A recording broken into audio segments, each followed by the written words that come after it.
लोकसभा के स्पीकर ओम बिरला ने सभी विभागों से जुड़ी जो स्टैंडिंग कमिटीज हैं, उनके जो चेयरपर्सन हैं, उनको चिट्ठी लिखी है। चिट्ठी में कहा गया कि अपनी अपनी कमिटीज में ऐसे मामलों पर चर्चा करने से बचें जो कोर्ट में सब जुडिस हैं। ये तय कर लें कि उनकी ब्रीफिंग से आए नतीजों और रिपोर्ट्स को कॉन्फिडेंशियल रखा जाए और वो मीडिया में लीक ना हो। स्पीकर ने कहा कि समितियों को, कमिटीज को लोकसभा के rules of procedure and conduct of business के नियम 270 पर भी ध्यान देना चाहिए। इस नियम में कहा गया कि कमेटी के पास किसी भी शख्स, दस्तावेज और रिकॉर्ड को तलब करने की ताकत होगी। हालांकि सबूत के तौर पर अगर किसी इंसान को या दस्तावेज को लाने पर सवाल उठता है तो ये सवाल स्पीकर के सामने उठाया जाना चाहिए, जिसका फैसला आखिरी होगा। इस चिट्ठी में यह भी कहा गया कि सरकार नियम 270 के तहत ये कहकर कि किसी दस्तावेज को, डॉक्यूमेंट को सामने लाने से इनकार भी कर सकती है कि उसकी प्राइवेसी का खुलासा करने से राष्ट्र की सुरक्षा और उसके हितों को नुकसान पहुंच सकता है। इसमें प्राइवेसी की बजाय सीक्रेट होता तो शायद ज्यादा एप्रोप्रिएट होता। ओम बिरला ने कहा, मुझे भरोसा है कि आप भारतीय लोकतंत्र को मजबूत और संसद की गरिमा, प्रतिष्ठा को बढ़ाएंगे।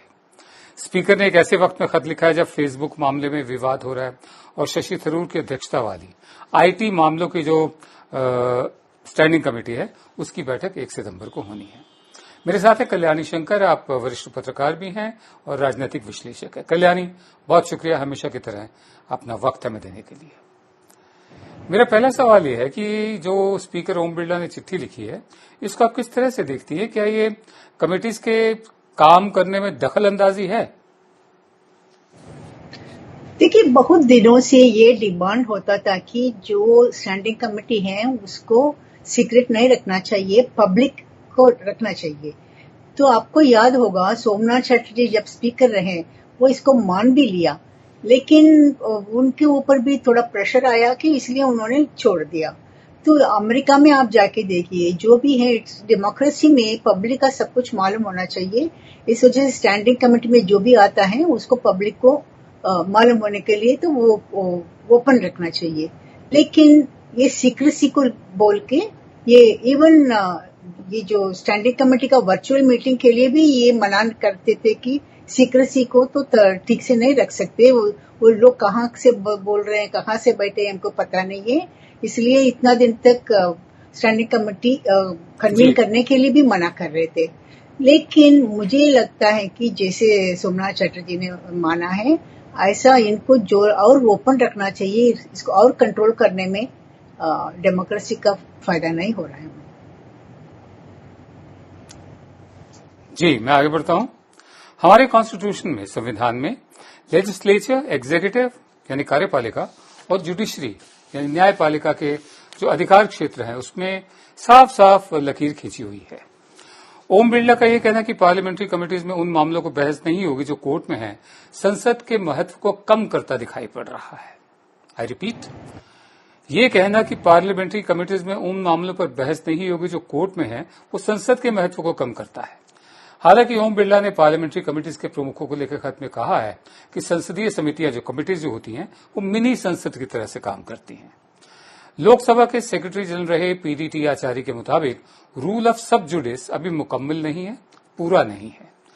हिंदुस्तान टाइम्स से बातचीत में पीडीटी आचार्य ने बताया कि कई बार ऐसा भी हुआ है कि जब मुद्दे अदालत के सामने आए हैं और सदन ने भी इसकी जांच की है।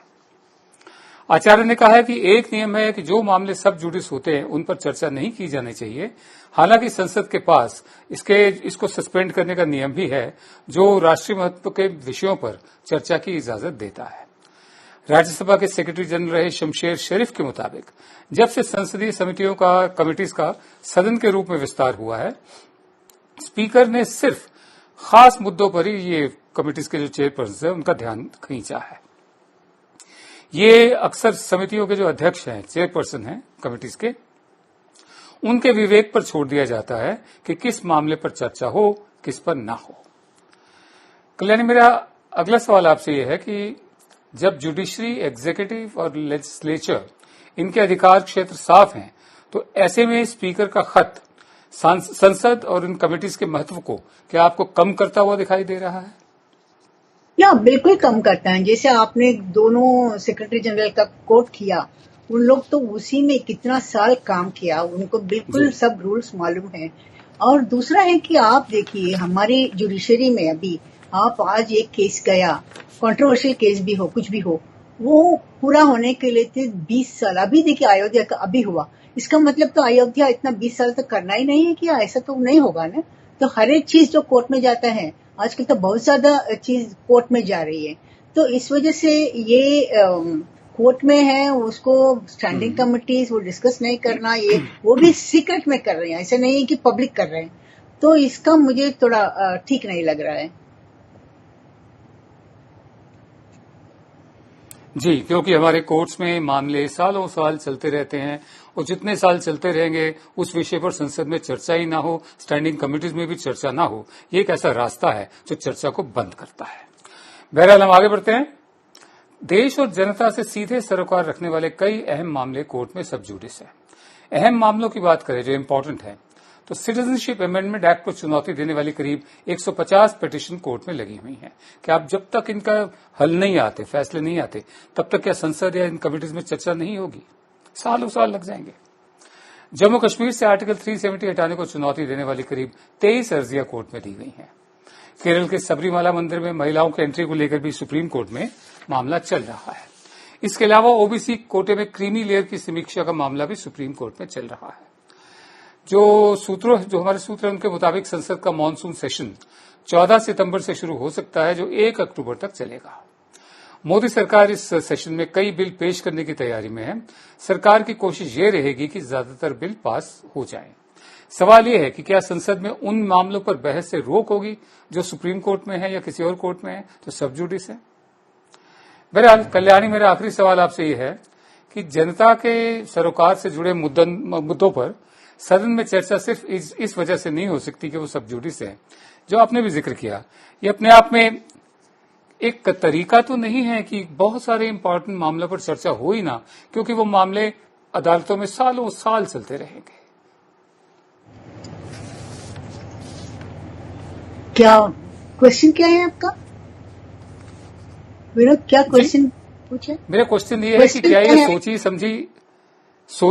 सोची समझी मैं पूछ रहा हूं, क्या ये सोची समझी स्ट्रैटेजी तो नहीं है कि वो तमाम मामले जो कोर्ट में हैं उन पर सालों साल तक चर्चा ही ना हो, क्योंकि वो सब जुडिस है? क्या ये स्ट्रैटेजी तो नहीं है?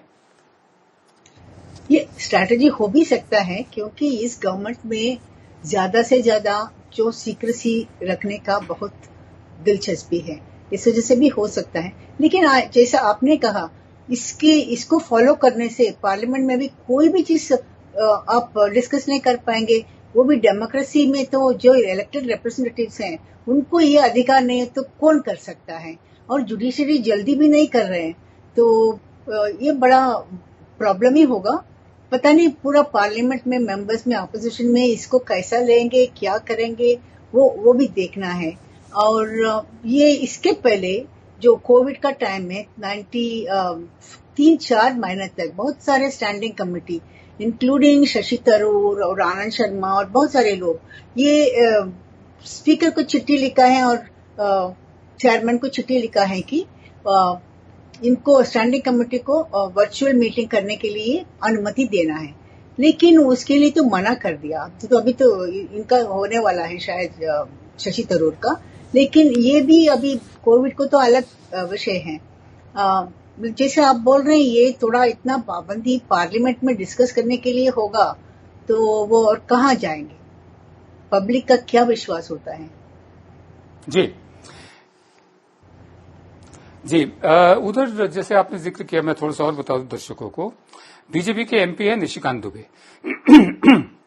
इन्होंने इंफॉर्मेशन टेक्नोलॉजी मामलों की जो स्टैंडिंग कमेटी है उसके अध्यक्ष शशि थरूर को चिट्ठी लिखी है। निशिकांत दुबे ने कहा है कि बैठक में जम्मू कश्मीर में 4G के मसले पर चर्चा न की जाए। निशिकांत दुबे ने लोकसभा स्पीकर की तरफ से संसदीय समिति को चिट्ठी लिखी है, उसका हवाला दिया है। कल्याणी, बहुत संक्षेप में जानना चाहूंगा, निशिकांत दुबे ने 4G इंटरनेट को लेकर जो खत लिखा है जम्मू कश्मीर में, उसे आप कैसे देखती हैं? इस मुद्दे पर बहस से बीजेपी के जो एमपी है वो बचना क्यों चाहते हैं? अगर इस पर बहस होती है तो नुकसान क्या है? फेसबुक का भी मामला है जैसे।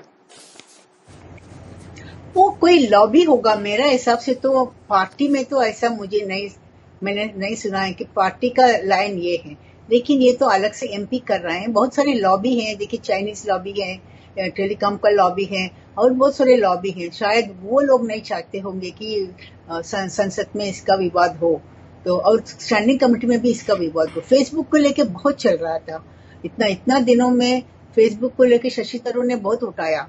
फिर वो जो बाहर जो उठाते हैं वो कमेटी के अंदर सीक्रेसी में डिस्कस करने में क्या जाता है, मुझे समझ में नहीं आया। और उनका ये भी है कि उनको क्यों बुलाया बिना किस मेंबर से डिस्कस नहीं करके।